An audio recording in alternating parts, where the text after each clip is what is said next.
Muy bien, queridos hermanos y amigos, un saludo primero a todos los hermanos y hermanas que nos están siguiendo, están en estos momentos participando con nosotros de este culto de alabanza y adoración al Señor, y particularmente los hermanos en Tenerife también, y de manera que juntos podamos otra vez aprovechar nuestras meditaciones de la palabra de Dios y este culto de adoración y de alabanza al Señor. Hoy tenemos un texto, continuamos, claro, por supuesto, el estudio del Evangelio de San Lucas, y tenemos el texto que en el capítulo encontramos, en el capítulo 22, y concretamente los versículos 19 al 30. Este es el pasaje en el que nos vamos a fijar esta mañana, y es un pasaje lleno de buenas y grandes enseñanzas y de cosas muy prácticas, por cierto. Vamos a leerlo, el capítulo 22 y versículos del 19 al 30. Y en primer lugar tenemos el tema de la institución de la Santa Cena. Esto es una continuación del tema de la Pascua que el domingo pasado comentábamos. Y dice: y tomando un pan, después de dar gracias, lo partió y les dio diciendo: esto es mi cuerpo que por vosotros está siendo dado, haced esto en memoria de mí. E igualmente la copa después de haber cenado, diciendo: esta copa es el nuevo pacto en mi sangre, la cual es derramada por vosotros. Pero he aquí, la mano del que me entrega está conmigo en la mesa. Porque en verdad el Hijo del Hombre va según está determinado, pero hay de aquel hombre por medio del cual es entregado. Y ellos comenzaron a preguntarse quién de ellos sería el que iba a hacer esto. Hubo también entre ellos una contienda sobre quién de ellos parecía ser el mayor. Entonces les dijo: los reyes de las naciones se enseñorean de ellas, y los que tienen autoridad sobre ellas son llamados bienhechores. Pero no así vosotros, sino que el mayor entre vosotros hágase como el menor, y el que dirige como el que sirve. Porque ¿quién es mayor? ¿El que se reclina a la mesa o el que sirve? ¿No es el que se reclina a la mesa? Y yo estoy en medio de vosotros como el que sirve. Pero vosotros sois los que habéis permanecido conmigo en mis pruebas. Yo pues os asigno un reino como mi Padre me lo asignó, para que comáis y bebáis a mi mesa en mi reino, y os sentéis en tronos para juzgar a las 12 tribus de Israel. Amén. Que el Señor añada la bendición suya de este pasaje, y efectivamente vamos a entrar en el comentario del mismo. Como recordaréis todos, hermanos, el domingo pasado estuvimos hablando de la Pascua, es decir, del momento que el Señor elige para ofrecerse como un sacrificio expiatorio por nosotros. Fijaos que es importante, porque en Israel había diversidad de festividades, algunas de ellas muy importantes, por supuesto. En todas ellas se conmemoraba algún hecho histórico, todo ello siempre con una lección espiritual muy profunda. Pero de todas las festividades del pueblo de Israel, el Señor ha elegido ese momento. Es un designio divino, por supuesto, porque como Él dice aquí, que ya ha llegado su tiempo, ha llegado su momento, y esto es algo que estaba determinado. El versículo 22 dice: porque en verdad el Hijo del Hombre va a ser sacrificado, o va hacia el sacrificio, va según está determinado, pero hay de aquel hombre por medio del cual es entregado. De manera que todo estaba determinado. La fiesta también, el momento, el día y la hora, todo eso. Y la Pascua, recordad que el domingo pasado pues comentábamos, y ya todos sabemos de sobra, que significaba algo fundamental en la historia de Israel, quedar libres de la opresión y de la servidumbre y esclavitud en Egipto, y también de la imposibilidad de ofrecer el culto a Dios y la adoración, es decir, la falta de la libertad religiosa especialmente. Y en la Pascua se celebraba aquella liberación. Por fin Dios les libró, y eso fue, como recordáis, a través de una serie de plagas en Egipto, la última de las cuales fue la de la muerte de los primogénitos, de la cual solamente se podía librar aquellos que estaban celebrando la Pascua. Recordáis, ¿verdad?, el sentido de la palabra Pascua, el Pesaj en hebreo, y que significa pasar por alto, de un verbo que significa pasar por alto, pasar por encima, porque la ira de Dios, el castigo de Dios sobre Egipto y sobre sus primogénitos, pasaba por alto de aquellas casas que tenían en sus puertas la marca de la sangre del cordero que habían sacrificado para celebrar la cena última en aquella tierra.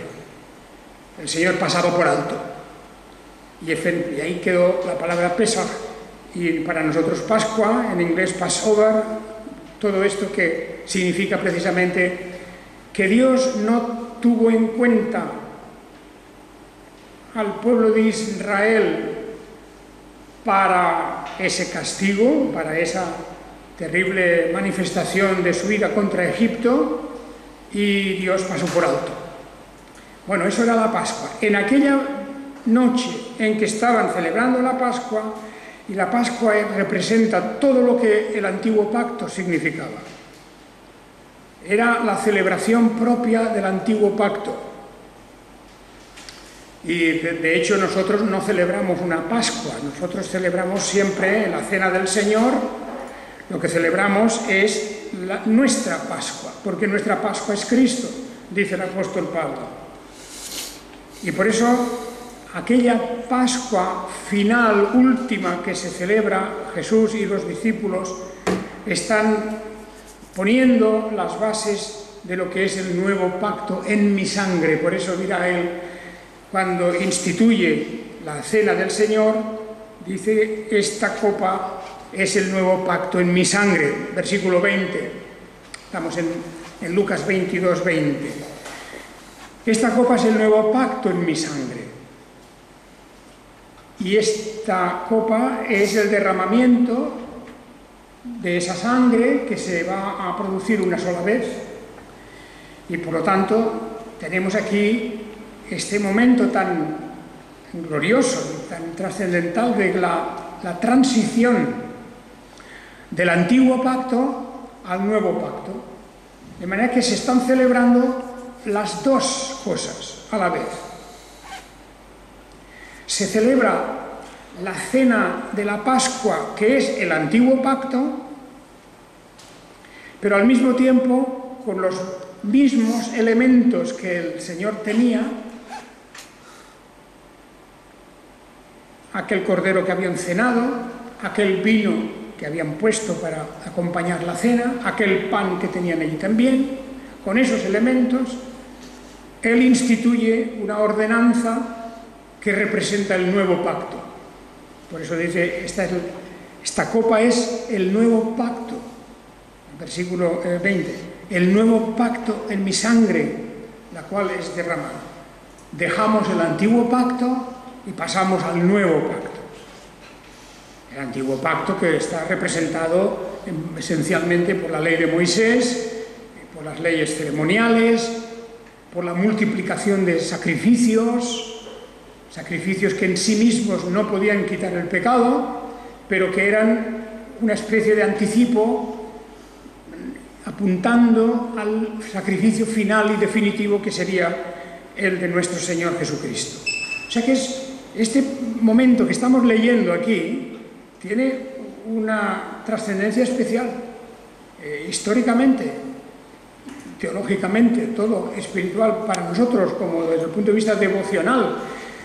Y ahora, siempre que nosotros celebramos la Santa Cena, estamos realmente recordando las dos cosas. Hemos dejado el antiguo pacto, todo concluyó, no seremos juzgados por Dios de acuerdo a las leyes y reglas del antiguo pacto, porque según eso nadie puede ser justificado por las obras de la ley, sino que hemos pasado al nuevo pacto, en donde nuestra justificación es por la fe en Jesucristo, el único Salvador, el autor de nuestra salvación. Y esa es la gran trascendencia de este momento que Jesús está celebrando. Tal vez los mismos apóstoles no parece como así que reaccionaran, enseguida lo vamos a ver, como por lo menos adivinando, intentando discernir qué pasaba allí en aquel momento, cómo es que Jesús estaba celebrando la Pascua conforme a la tradición judía, y eso era normal porque la habían celebrado cada año que habían estado con él, pero que al mismo tiempo, en ese momento, Jesús hace algo nuevo, coge el pan, coge el vino y dice: esto es mi cuerpo que se está entregando ahora ya por vosotros, y luego la copa con la sangre del nuevo pacto. Fijaos que se menciona aquí este nuevo pacto, un poco como rememorando las profecías de Joel, por ejemplo. Eso es importante porque hay esa unidad del Antiguo Testamento con el Nuevo, esa forma de entender que no hay una división, sino que se establece un tránsito del uno al otro. El Antiguo Testamento tiene su función, tiene su contenido de gran preparación de la historia que se prolonga por miles de años y que nos lleva a este momento. Aquí podríamos decir, llega la clausura del antiguo pacto, que se inicia ciertamente con Moisés. No hablo yo del pacto con Abraham, que es algo distinto, porque hay diversos pactos. A lo largo de la historia Dios hace diversos pactos. Hace uno podríamos hablar del pacto con Noé, con el mismo Abraham, con Moisés, por cierto, con David. Con todos estos hay unas renovaciones del pacto, siempre en la misma línea de que Dios está haciendo unas promesas, impone unas condiciones, por supuesto, también, y nos lleva adelante de la historia bajo su cuidado y su dirección. Pero en aquel antiguo pacto se estaba reflejando algo nuevo. Aquel antiguo pacto no era para que las personas, la gente, hombres, mujeres, todos de Israel, pudieran encontrar salvación por medio de sus obras o se justificaran por esas obras suyas. Ya lo dice el apóstol Pablo, nos lo repite varias veces en la carta a los Romanos y en otros lugares, en la carta a los Gálatas. No hay posible justificación por medio de las obras nuestras. Y eso ya era un mensaje del Antiguo Testamento. El justo por su fe vivirá, por la fe, el justo vivirá por la fe. Eso es una enseñanza ya del Antiguo Pacto. Pero el Antiguo Pacto era para mostrar la obediencia, para mostrar que realmente deseamos y queremos cumplir aquellas normas que el Señor nos da. Es una prueba que se nos pone, que se nos establece. Naturalmente que eso significaba el estar sujeto a muchas cosas. Había incluso, podríamos decir, unas ciertas obligaciones molestas para la carne, porque eran tantos deberes, tantas cosas que había que hacer, el tener en cuenta tantos días de festivos y especiales, el cumplimiento en respecto a los alimentos, como unas cosas se podían comer, otras no, la manera de tratar ciertas enfermedades. Bueno, todo eso era un verdadero código un código amplio y era necesario estar al tanto de agradar al Señor haciendo las cosas. Pero que quede claro que la oposición que no existe en realidad, o la diferencia entre el antiguo pacto y el nuevo pacto, no es porque en uno se salvaban por las obras y en el otro se salvan por la gracia. Eso no. En el antiguo pacto, la gracia, la fe, la elección divina, todos esos hechos están ahí. En el antiguo pacto igual. En el nuevo pacto, lo que ocurre es que se va a quitar la cubierta, esa especie de cubierta que significaba la ley, ese envoltorio en que estaban todas esas cosas. La ley, en el sentido de las leyes ceremoniales, leyes civiles, una serie de leyes penales, etc. Todo eso que conformaba lo que es la ley de Moisés. No digo yo el código de los 10 mandamientos. Los 10 mandamientos es algo aparte, aunque aparece, digamos, escrito dentro de los libros de la ley, porque los mandamientos quedan una vez más, luego ya en el Nuevo Testamento, revalidados. No está abrogada la ley en ese sentido. Y la ley nunca queda abrogada, la ley queda cumplida en Jesucristo el Señor. El antiguo pacto tenía caducidad, tenía fecha de caducidad, y aquí la encontramos justamente. Ha llegado el día en que el antiguo pacto llega a su caducidad y comienza una nueva versión, el nuevo pacto, en la sangre de Jesucristo y en el pan que Él ofrece diciendo: este es mi cuerpo, y luego esta copa es el nuevo pacto en mi sangre. Bien, ahí está pues la trascendencia tan importante, y nosotros hemos de dar gracias que podemos celebrar periódicamente la Cena del Señor. La Cena del Señor no es un rito repetitivo y casi, como yo diría, que de una forma a veces un tanto indiferente. Algunas personas pueden acudir a participar del pan y del vino. Hay que tener cuidado, porque aunque lo hacemos con frecuencia, y en muchas iglesias se hace cada domingo incluso, aunque en la frecuencia no está el valor de esta institución, lo cierto es que tanto si lo hacemos una vez a la semana, una vez al mes, en algunos lugares una vez al año, porque al fin y al cabo la Pascua se celebraba una vez al año. Y la Cena del Señor es la nueva versión de la Pascua. La verdad es que tampoco habría nada especial, ni nada distinto, ni nada ofensivo si celebráramos la Cena del Señor una vez al año. Porque la verdad es que la frecuencia, y de esto hice ya hace años un estudio sobre este tema, la frecuencia de la Cena del Señor no está ordenada en las Escrituras. Hay unas frases ambiguas, como dice, pues haced esto en memoria de mí, o cada vez que hagáis esto en memoria de mí. Pues no dice cada cuánto ni cada qué periodo. Más bien la referencia temporal que tenemos, la más directa, es la Pascua. La Pascua era una vez al año. Celebraban esa festividad. Y Jesús, aprovechando esta última Pascua que pasaba con sus discípulos, Él celebró ese momento para instaurar una nueva forma de celebrar la Pascua. Porque recordad que el apóstol Pablo nos dice que nuestra Pascua es Cristo. Él es el Cordero de Dios, la sangre suya, el pan que representa su cuerpo, su carne. Bien, todo esto pues es algo de una gran espiritualidad, este pasaje. Es algo que nos hacer reflexionar y pensar y buscar. Y fijaos que en las palabras del versículos 22 y 23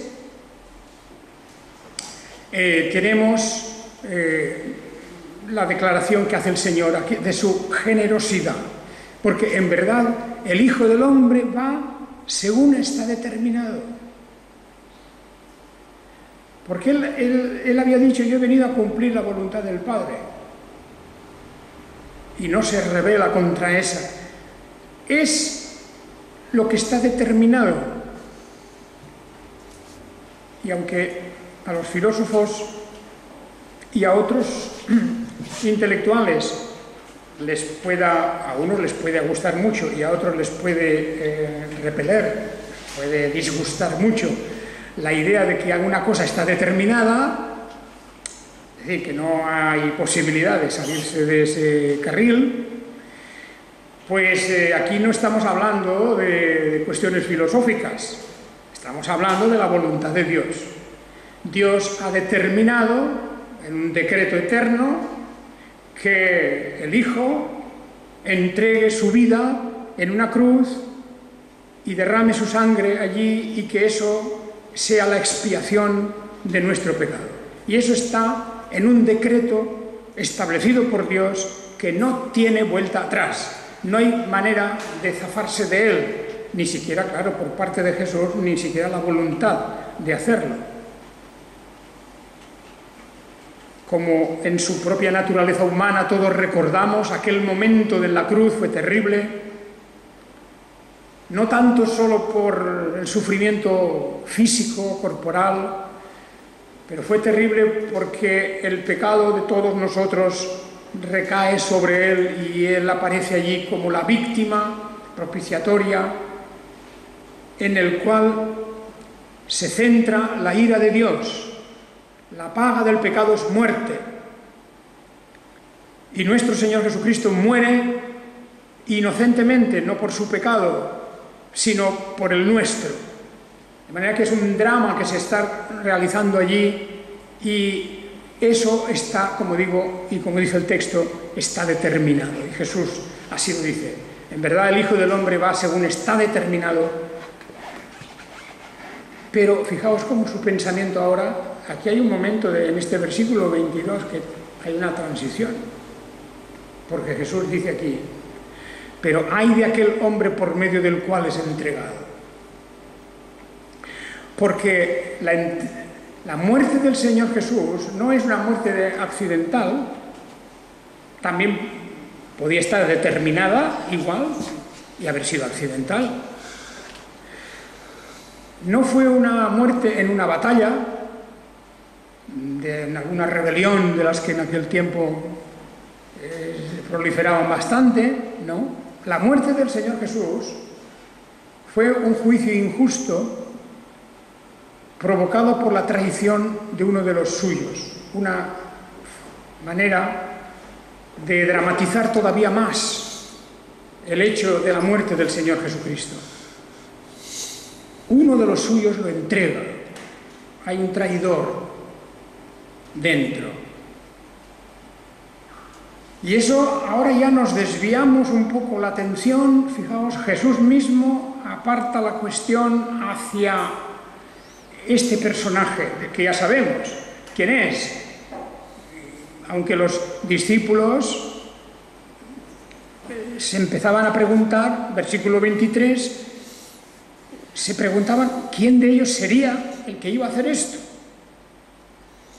De manera que parece como si entra aquí una cuestión, y es de que no confiaba nadie en su vecino, no confiaban unos en otros, no se descartaban, nadie descartaba al otro. ¿Quién de ellos sería el que iba a hacer esto? Podría ser cualquiera. Nosotros ahora, conociendo la Escritura, ya sabemos quién iba a hacer aquella traición. Y parece casi increíble, ¿verdad?, que dentro de algo tan hermoso, de tanta abnegación como es el sacrificio de Jesucristo, algo tan puro, tan limpio, tan espiritual como es la entrega de sí mismo para salvar a otros, hubiera un traidor. Y hubiera un espíritu de sospecha entre ellos, porque comenzaron a preguntarse quién de ellos sería el que iba a hacer esto. Yo me imagino que no es que iba uno preguntando al otro, oye, ¿eres tú? Eso sería muy simple, ¿verdad? No iban a preguntando uno al otro, sino que en su interior se preguntaban, ¿quién será este? ¿Será Pedro? ¿Será Juan? ¿Será Jacobo? ¿Será...? Cada uno se preguntaba en sí mismo, se preguntaba quién sería el que iba a hacer esto. Bueno, ahí tenemos pues un momento de transición, pero es que abunda más todavía esta cuestión. No se queda aquí. El pasaje que hemos leído en realidad es un pasaje para alarmar, porque aquí tenemos los orígenes del nuevo Israel, de la nueva asamblea o congregación de Dios, lo que es la iglesia del nuevo pacto. Porque a partir de aquí se divide la nación. Los que continúan en el antiguo pacto, que será Israel, y los que van a seguir en el nuevo pacto, que serán los que llamamos ahora los cristianos, los que creen en el Mesías. Y el principio, el origen de esta nueva iglesia del Señor, y le llamo nueva iglesia, no porque la iglesia se funde en aquel momento, o se establezca en aquel momento, es la nueva iglesia porque estamos en el nuevo pacto. La iglesia, la comunidad del Señor, arranca en este momento, en esta cena, es casi como la cena de la inaugural. La cena inaugural. Esta es el nuevo pacto, mi sangre del nuevo pacto. ¿Y cómo se celebra esto? ¿Con qué espíritu? Pues hay un pasaje aquí que va del versículo 24 hasta el versículo 30, que es un pasaje que nos debe llenar de vergüenza. Nos debe de llenar de vergüenza.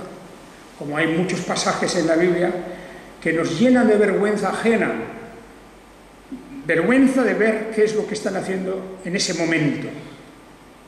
Momento cumbre, maravilloso, momento espiritual, momento de una demostración de humildad y de sencillez, que venía precedido, claro, porque el Evangelio de Lucas no nos cuenta esa historia, pero hemos de poner esta época en relación con los capítulos 15, 16, 17 del Evangelio de Juan. Y allí tenemos, por ejemplo, en estos momentos, en este periodo, es cuando se celebra el lavamiento de los pies. El Señor Jesús, se ciñe y se arrodilla delante de sus discípulos y lava los pies unos de otros, uno tras otro. Ese es un momento también majestuoso, ¿verdad? De la humildad, de la falta de pretensiones. Y Jesús, al final de ese acto del lavamiento de los pies, Él lo dice, ¿verdad? ¿Habéis visto lo que os he hecho? Pues si yo lo he hecho yo a vosotros, ¿qué tendréis que hacer vosotros, unos con otros? Y aquí, cuando Jesús justo acababa de decir que su cuerpo y su sangre se iban a dar por nosotros, cuando acababa de decir esto, y cuando acababa de advertir que había un traidor allí, ¿qué nos cuenta el Evangelio? ¿Qué pasó entonces? Pues hubo una discusión entre ellos. Hubo una discusión que, por cierto, no es la primera, no es la única que hay de este género. Hubo una discusión, fijaos cómo lo dice el versículo 24, estamos en Lucas 22, 24, hubo también entre ellos una contienda sobre quién de ellos parecía ser el mayor. Bueno, es para caer la cara de vergüenza. Que en las cosas de Dios, que en la Iglesia de Dios haya discusiones más o menos evidentes o claras, pero que haya contienda, aunque esté soterrada, sobre quién es el mayor, eso es una vergüenza. Algo que debería de dejarnos, yo diría, casi como anonadados. ¿Cómo es posible que, hablando como hablamos del reino de los cielos, hablando como hablamos de que el Señor rechaza al soberbio y acoge al humilde, y cómo es que cuando estamos leyendo las Escrituras una y otra vez, que el Señor pone sus ojos sobre aquel que es humilde de corazón? Ahí tenemos las bienaventuranzas, el carácter del cristiano, el carácter marcado sobre todo, por encima de todo, por la humildad. ¿Cómo es posible que dentro de las iglesias, y aquí mismo ya arrancando desde este instante, la iglesia del Nuevo Pacto, la discusión principal era quién sería el mayor?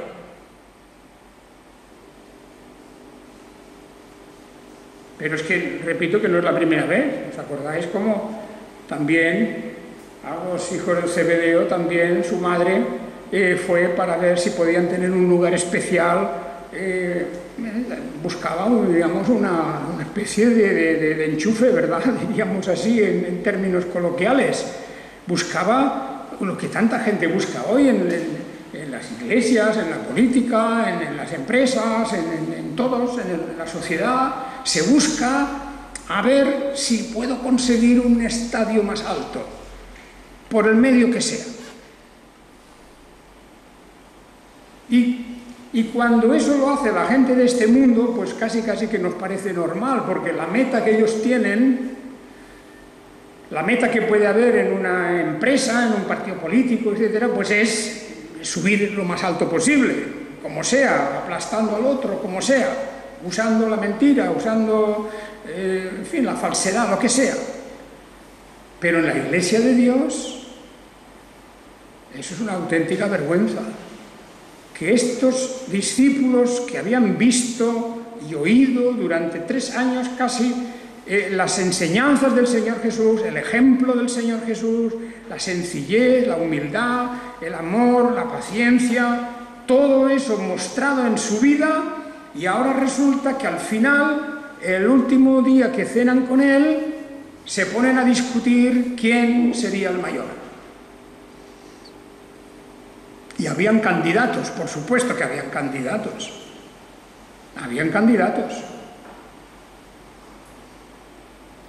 Bueno, esta situación la hemos de trasladar, por desgracia, a todos los siglos de la historia de la Iglesia. Porque una gran parte de las divisiones, de las grandes divisiones, de los cismas históricos que han habido y de los pequeños cismas dentro de las congregaciones, de las divisiones, de los abandonos, de la infidelidad, del no cumplir las promesas que se hacen cuando uno ingresa como miembro de una iglesia o cuando tiene un cargo, se le ha dado el privilegio a una persona de tener un cargo y resulta que no cumple fielmente, sino que provoca con frecuencia, yo diría casi de una manera general, por causa de querer ser mayor, en el escalafón. Y eso es una vergüenza verdaderamente terrible. Os recuerdo a vosotros algunos casos del Antiguo y del Nuevo Testamento. Ahí tenemos el caso de Absalón, hijo de David. Absalón. Y bueno, ahí tenemos la historia de este hombre, ¿os acordáis? En el Antiguo Testamento, en el libro 2 de Samuel. Absalón, que había estado fuera un tiempo, fuera de Israel. Empezó desde fuera, antes de volver, empezó a buscar alianzas entre los personajes importantes de Israel. Joab. Y en el 2 de Samuel, capítulo 15, tenemos como este Absalón regresa a Israel e inmediatamente comienza a preparar una rebelión contra su padre. Una rebelión contra su padre. Absalón, 2 de Samuel, capítulo 15. Absalón se hizo de carros y caballos, 50 hombres que corrían delante de él, y empezó la campaña electoral de Absalón. Fijaos si son antiguas las campañas electorales. Es las campañas de las mentiras.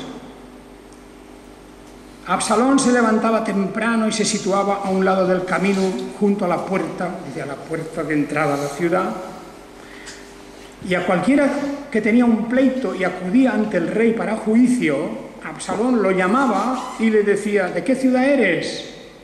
Y él decía: tu siervo es de una de las tribus de Israel. Entonces Absalón le decía: mira, tu causa es buena y justa, pero no tienes quien escuche de parte del rey. Y decía Absalón: ¿quién me pondría por juez en la tierra? Pues cada hombre que tuviera un pleito o una causa acudiría ante mí y yo le haría justicia.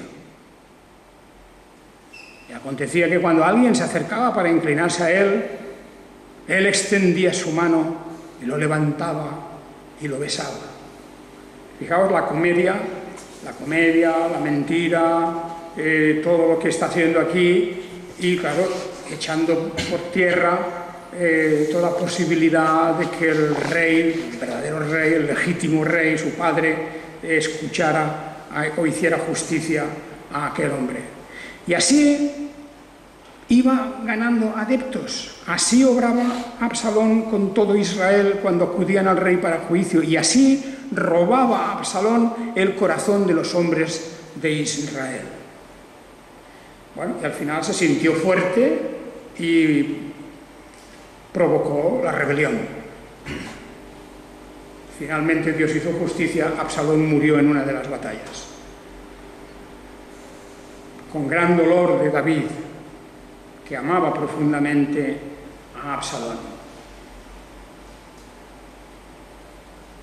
Esa es una historia clásica.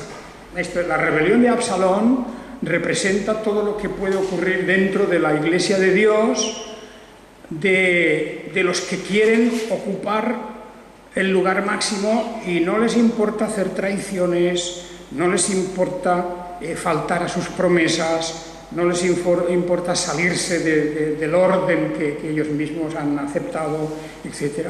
Bueno, y ahí vienen los cismas, los grandes cismas y los pequeños cismas.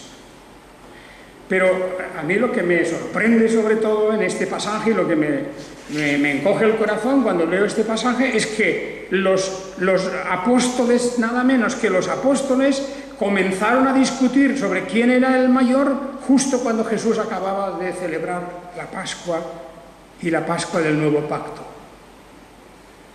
Qué cosa más impropia, qué cosa más absurda, qué cosa más, yo diría, más baja, de una bajeza extraordinaria. Aquí quedan, a menos que alguno no participara, no sabemos, pero hubo entre ellos una contienda sobre quién de ellos parecía ser el mayor. Una contienda, o sea, que no era una conversación tranquila, de decir, bueno, tenemos que arreglar esto, a ver qué va a pasar después. No, hubo discusión, porque yo, empezó. Y esa es la palabra principal, el yo. Y ahí todos, o casi todos, se sentirían, seguramente, con méritos para ser el número uno. Parece como si estuvieran esperando que desapareciera Jesús para ocupar su lugar. Esa es una gran tentación. Y repito que demuestra no solo la ignorancia, que por cierto la hay, sino la bajeza de espíritu con que estaban tratando aquel momento tan solemne, que era como para que todos se hubieran arrodillado delante de él y hubieran solicitado su misericordia y hubieran adorado a aquel que era el Señor de la gloria. Pues no, discutieron sobre quién era el que era el número uno. Bien, también está el caso de Adonías, que pasamos rápidamente por el tiempo, pero Adonías es otro caso parecido, también dentro de la familia de David. Adonías intentó apartar a Salomón del reino y ponerse él. Pues es el típico y clásico juego de la lucha por el poder, sin atender, en este caso o en otros casos, y desde luego en la Iglesia de Dios tampoco, sin atender a cuál es la voluntad de Dios, qué es lo mejor para el pueblo de Dios, para el desarrollo de la obra de Dios, etc. No. Pues hemos conocido tantos casos de gente que se marcha, que se hace lo que quiere, entra, sale, no cumplen sus promesas, etc. Y no les importa nada la obra de Dios en sí. Eso por despecho, porque no se les ha dado el lugar que ellos quieren. Y eso abunda tanto en las iglesias evangélicas, que yo diría que es una de las grandes vergüenzas que están realmente entorpeciendo el desarrollo de la obra de Dios. De las personas que van por las iglesias solamente para ver si pueden ir ascendiendo en algo, porque por lo visto fuera de la iglesia no tienen posibilidad de ascender en nada. Pero mira, encuentran aquí que en la iglesia a lo mejor pueden ser algo. Vergonzoso y desgraciadamente muy abundante. Esa es una de las grandes manchas que hay en las iglesias, en el protestantismo en general. La multiplicidad de divisiones por causas personales. Porque hay una justificación de una división dentro de una iglesia cuando una parte de la iglesia se ha corrompido y cuando la doctrina y el culto, etcétera, ya no responden a las normas bíblicas. Y si no se puede arreglar a las buenas, posiblemente la única solución es apartarse. Pero es que lo que yo conozco en mis experiencias aquí en muchos años, en 45 años o más, pues es que la gente no se marcha por cuestiones de doctrina, se marcha porque no le han dado el primer lugar. Esa es la cuestión.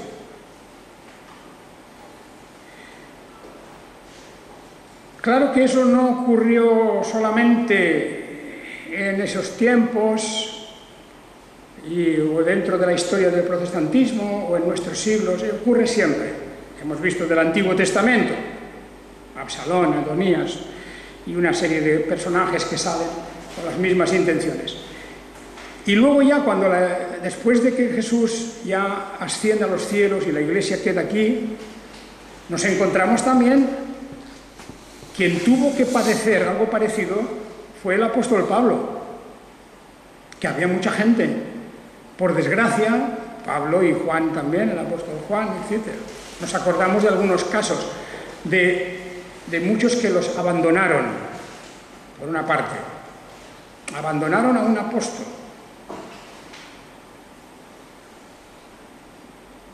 El apóstol Pablo, estando en Roma en el juicio que le hicieron, quedó abandonado de los suyos. El apóstol Pablo habla de un tal Alejandro el Calderero, ¿os acordáis? Y dice de una manera sencilla, dice, Alejandro el Calderero me ha hecho muchos males, mucho daño. Alejandro el Calderero. No era un gran filósofo, por supuesto, no era un gran intelectual, no era un líder, no, era Alejandro el Calderero. el que se dedicaba a hacer en su taller con el metal, hacía eso. Pues bueno, un artesano hacía eso, pero se opuso, se levantó frente al apóstol Pablo y le presentó batalla. Y el apóstol Juan, en su tercera carta, nos habla de un tal Diótrefes. ¿Os acordáis de Diótrefes? Diótrefes que amaba tener el primado. Ese quería ser el número uno, Diótrefes. Y a nosotros nos expulsaba incluso al apóstol. Diótrefes, Alejandro Calderero y todos los que podríamos ir buscando en las Escrituras, que se levantan porque ellos, personalmente ellos, se creen con más méritos que ninguno para ser dirigentes o para ser lo que sea. Qué gran enfermedad es esta dentro de la Iglesia de Dios. Y cualquiera que tenga en su mente o en su corazón un sentimiento parecido, tendría que hacer algo por vomitarlo y arrojarlo de sí. Porque el Señor aborrece precisamente a aquellos que aman ser el número uno. Lamentablemente, ahí tenemos a estos apóstoles discutiendo cuál de ellos parecía ser el mayor, para posicionarse, y en cuanto desapareciera Jesús, aquí estoy yo. Bueno, pues es un pasaje este muy importante, por lo que hemos dicho de la transición de la Pascua, por la institución de la Santa Cena y por esta especie de vuelta al revés de lo espiritual a lo más carnal y humano, en sentido peor de la palabra, de estos apóstoles que no estaban meditando en el nuevo pacto, ni en el antiguo pacto, ni en la misericordia de Dios, ni estaban meditando en la gracia de Dios, ni en el reino de los cielos. No estaban meditando en esas cosas, no pensaban en eso, pensaban quién sería el mayor. Bueno, pues ahí, eso es una lección que tenemos nosotros que subrayar, ¿verdad? Porque indudablemente ese veneno pues continúa activo y continuará activo hasta el fin de los tiempos, hasta que el Señor venga, por desgracia. Y al leer el libro de Apocalipsis nos damos cuenta de que está lo mismo, la lucha por el poder, la lucha por el ser más importante, etc. En el reino de los cielos es al revés. El que quiera ser primero, este será último. Cuando vayas a un banquete, dice el Señor en una de sus parábolas, cuando vayas a un banquete no te sientes en el primer lugar, porque vendrán otros y te irán echando para atrás. Siéntate en el último, ponte en el último, y a lo mejor vienen y te dirán, no, ponte un poquito más adelante. Pero primero siéntate el último. Esa es la idea. Últimos que serán primeros y primeros que serán últimos, cuando están fuera de su propio lugar. Bien, esta es la palabra del Señor este domingo, y recordemos estas cosas todas para nuestra propia santificación y para alabanza del Señor. Este es el fin, pues, de nuestra meditación de esta mañana.